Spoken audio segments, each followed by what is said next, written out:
Chapter 6. Now my lessons with Simon became even more important to me. I knew that my grandmother had never learned to read, but she had not been raised in a palace as I was, and so had not had the opportunity. But if I were to learn the wisdom in Simon's books and could combine that with the wisdom of my grandmother, there would never be a wiser ruler. John, by contrast, rarely made an appearance in the classroom.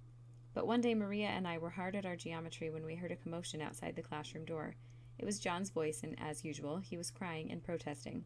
My sister and I exchanged glances, and though we kept our heads down as though concentrating on our circles and triangles, we got no work done, but waited to see what was happening. The door burst open, and a guard came in, leading John by the hand. Close behind them was our mother, her mouth set grimly. John was digging his nails into the guard's huge wrist in an attempt to free himself, but the guard ignored the scratches as though he did not even feel them. John shouted up to his expressionless face, "I will have you put to death. I will have you blinded, and your hands cut off, and your tongue cut out, and your head cut off." The guard stood impassively as Simon watched this scene quietly, his hands tucked in his long sleeves. Maria and I had given up all pretense of working and stared at the red-faced little boy. Our mother moved in front of John, who was trying to spit in the guard's face. He was so small, though, that his efforts fell far short of their goal. "John," she said firmly. He ignored her. "John," she repeated. "You must be quiet. The Empress commands it." "But," he wailed. "Silence!" She glared at him, and he finally fell silent, trembling with rage, tears staining his cheeks. My mother waited a moment, then went on in a gentler voice. "Simon tells me," she said, "that you have not been in this classroom for weeks. Don't you know that it is the wish of your father, the Emperor," she emphasized this last word, "that you learn to read?" John turned his head away but did not say a word. Our mother sighed, then motioned to Simon. "Bring him a book," she said, "the book that Anna first learned to read." Simon turned and rummaged in a box, pulled out a little psalm book, and placed it open on the desk in front of the boy. "Read it, child," went on my mother in a gentle voice. John stared down at the page but did not say a word. My mother turned to Simon. "You are the imperial tutor," she said, "and have taught all the children to read.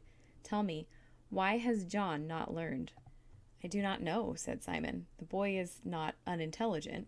He shot an apprehensive glance at John, as though worried that the boy might start screaming again at this weak praise, but John made no reaction. Simon moved in front of John and pointed to the page. "What letter is this?" he asked. "Zeta," said John sullenly. "And this?" Simon pointed out several letters in a row, and each time John identified it correctly. "And the word it spells is?" asked Simon. John stared down at the page, and his face grew more and more red. Suddenly he stood up, threw the book across the room, and shouted, "I don't know! I don't know! And why do I need to read anyway? I'm going to be a soldier, and I will have scribes to read to me. Reading is not for soldiers, it is for women and slaves." And with that he ran from the room with the guard in hot pursuit. My mother stayed where she was. She seemed to have forgotten that the rest of us were there. "Simon," she said, "I do not understand." "Nor I," said Simon ruefully, rubbing his bald head as he did when worried. "There were some children who were pupils of my father's." He paused, and I sat still, hoping he would forget my presence and go on. Simon rarely mentioned his boyhood, at least in front of us children, and it was mysterious and exotic to me. He went on, "Not frequently, but once every few years my father would tell my mother about his great frustration in not being able to teach some children how to read. Dunces he could understand and even teach after a fashion, but some of the others baffled him. He said it was as though they had a blind area in their minds." "Finally teach them?" my mother asked. Simon shook his head. "He didn't, Your Majesty," he said. "He would refund the school fees to their parents and send them home." My mother shook her head, looking out the door through which John had run, and without a word to the rest of us, she too left. I never saw John in the classroom again. Maria later told me that he never returned, but as time went on I spent more and more of my day with my grandmother and probably would not have seen him anyway. My grandmother was an excellent storyteller. I would sometimes sit with my hand idle, forgetting to take notes, while she told me of campaigns she had gone on with her husband, my grandfather. My mother had also accompanied my father to several battles, but unlike my mother, she did not like to tell of what she had seen in war. She said that war was a necessary evil, and that the sooner humans learned to do without it, the better. My grandmother was evidently not of that opinion. Her descriptions of complicated battle engines, of glorious charges, of strange foreigners who used different weapons that we could adapt to our own purposes, made her eyes glitter with joy as she remembered them. But we also had less exciting pursuits to study. Diplomacy, she assured me again and again, was even more effective than war. I had to learn, she informed me, to get what I wanted out of people in such a way that not only did they not know I was taking something from them, but that they would be eager to give me what I wanted. "Negotiation, that's the key," she said. Promise what you must, and keep only those promises that benefit you." "My mother says that if I tell lies, I will go to hell," I answered.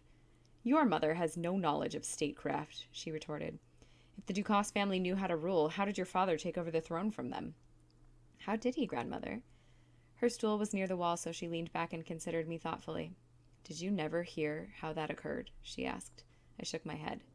"I did it," she said softly, seeming to look past me now. "You did it, grandmother?" I asked, astonished. I knew that my father was a great general, that he had started his military career at the age of 14 and had never been on the losing side in a battle. I thought that he had merely ordered his soldiers to depose the old emperor and that they had done so. "It is not simple to remove an emperor and take his place," my grandmother said. "There is more to it than that. You need friends, allies, supporters. Your father is the greatest general in the world, but like all soldiers, he is used to just taking what he wants. You can't always do that. Sometimes you have to use diplomacy, as I've been teaching you." "What did you do?" I asked. "I convinced the Dukas clan to support us, saying that Alexius would marry a Dukas princess. I did not care which one. And your father's fancy was taken with the young Irene, so I agreed. And that the Ducases would retain their importance in the court. They had lost the support of the people and were afraid for their very lives. I think the old emperor was actually relieved to have us approach him. Once they saw that it was to their advantage to support us, they helped enormously. Your mother's brother-in-law, George Paleologus, bribed the guards at the gate of the city, and they opened the gate to your father and his forces." "No need for a Trojan horse," I said, struck by the similarity to the story told by Homer. "How much easier to bribe, make promises, and form alliances than to besiege a city for years and then be reduced to the stupid trick of a horse filled with soldiers." "Did the soldiers conquer right away?" I asked. "Indeed they did. Your father is a great leader. He allowed his soldiers their reward, and they ran through the city taking whatever they liked, breaking into houses, taking women against their will, filling their pockets with coins, with jewelry, with whatever they could carry. In that way he assured their loyalty." I was shocked. How could my father have allowed that? I pictured the terrified people running away from leather-clad warriors, knowing that wherever they went they would encounter more. Surely this was not an honorable way to proceed. "And did he keep his promises to the Dukas family?" She gave the odd little snort that I had learned indicated amusement. "He had to keep some," she said. "He married your mother, didn't he?" I nodded. "But I convinced him that it would be foolishness to elevate her to the position of empress. She was only 15 years old, and I was not besotted with her pretty face the way your father was, in the way of young men. I could see through her, and I knew that there was little intelligence there, and no spirit." I shook my head, trying to clear the confusion I felt.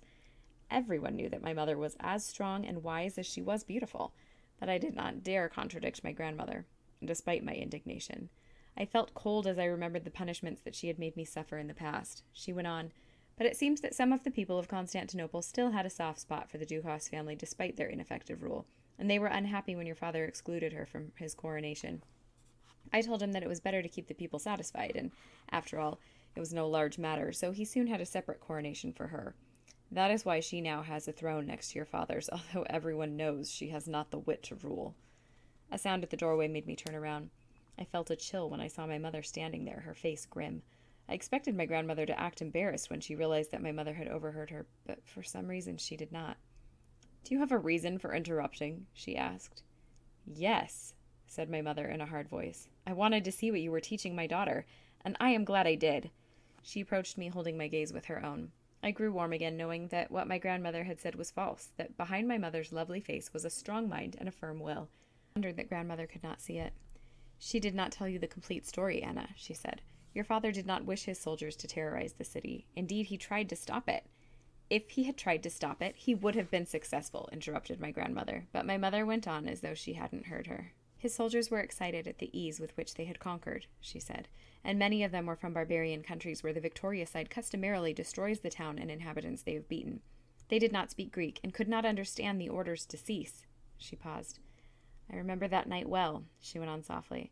"I was in our villa outside the city for safety, and I could hear the shrieks and alarm bells even from that distance. I could smell the smoke as it rose from burning houses. That whole side of the sky was lit with a deep red glow. I thought it was hell, that we were all going to burn there forever as punishment for the sins of our soldiers. It was not glorious," she suddenly said vehemently, turning to my grandmother. "War is never glorious." My grandmother did not answer. In a calmer tone, my mother continued, "When order was finally restored, your father had his soldiers confined to quarters for a day to make them calm down. After that, all was peaceful. But your father was not happy. He knew that what had happened was his responsibility as the leader. even though he had tried to stop it, and he confessed the sin to the patriarch. That wise man agreed that your father was guilty, and so was everyone else who had participated. We all, she emphasized the word while glancing at my grandmother, who still sat like a statue. We all had to fast for 40 days, eating only bread, drinking only water. Your father had to wear sackcloth that irritated his skin, so that for weeks after the penance had ended, I was rubbing it with ointment. I tried to picture my proud father wearing sackcloth, which I had seen on the bodies of condemned prisoners, and the penitent sinners over whom I had to step when entering the church. The image was impossible for me to conjure up. But Mother, I said, why did Father not want you to be empress? A bitter laugh came from her lips as she swung to look at my grandmother, who did not return her gaze.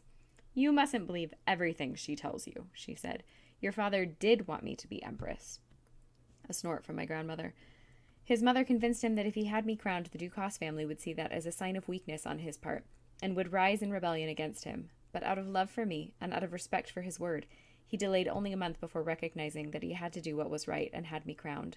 Many times he has apologized for not doing so immediately.